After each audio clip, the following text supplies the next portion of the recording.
The abandonment wound. How your childhood secretly controls your life. Why do some people love too much, overthink everything, and still feel like they're not enough?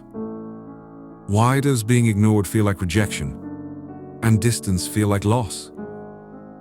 Why do you feel panic when someone you love starts pulling away? This isn't just insecurity. This is something much deeper.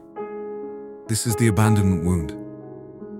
Most people think abandonment means someone physically leaving, but that's not always true. You can grow up in a house full of people and still feel completely alone, because abandonment isn't just about absence. It's about not feeling seen, heard, or emotionally safe. And when a child feels that way, they don't question the parent, they question themselves. How it starts. As a child, your brain is still developing. You don't have logic, you have emotions. So when love is inconsistent, affection comes with conditions, or you're made to feel like a burden, your mind tries to make sense of it. And the only conclusion it reaches is, something must be wrong with me. So you adapt. You become the perfect child, the people pleaser, the one who never asks for too much. Because deep down, you're trying to make sure people don't leave. The programming. This is where it gets powerful. Because the abandonment wound doesn't just hurt you, it programs you. It becomes the lens through which you see everything. Your brain starts operating on hidden beliefs like people always leave. I have to earn love. If I'm not perfect, I'll be abandoned.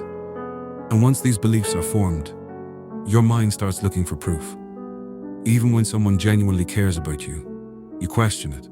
Even when things are stable, you wait for them to fall apart. Because your nervous system is not used to peace. It's used to unpredictability. So peace feels unfamiliar, and unfamiliar feels unsafe.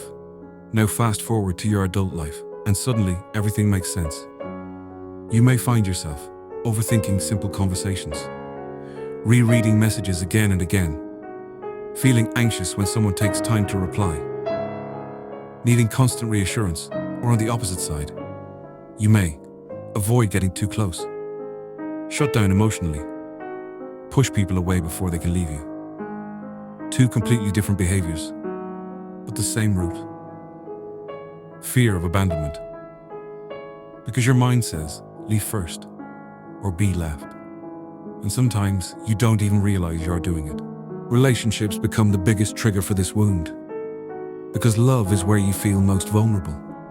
You may attach quickly, feel like your happiness depends on one person, get triggered by small changes in behavior. A delayed reply feels like rejection. A change in tone feels like distance. And suddenly, you're not reacting to the present moment. You're reacting to your past. To the child who felt ignored, unimportant, replaceable. And the hardest part, even when someone truly loves you, it's hard to believe it. Because your mind keeps whispering, they'll leave eventually. Over time, this wound doesn't just affect relationships, it shapes your entire identity. You may start believing, I can't rely on anyone. I have to do everything alone. Being vulnerable is dangerous. So you become strong, independent, emotionally guarded. But that strength, it was built as protection, not peace.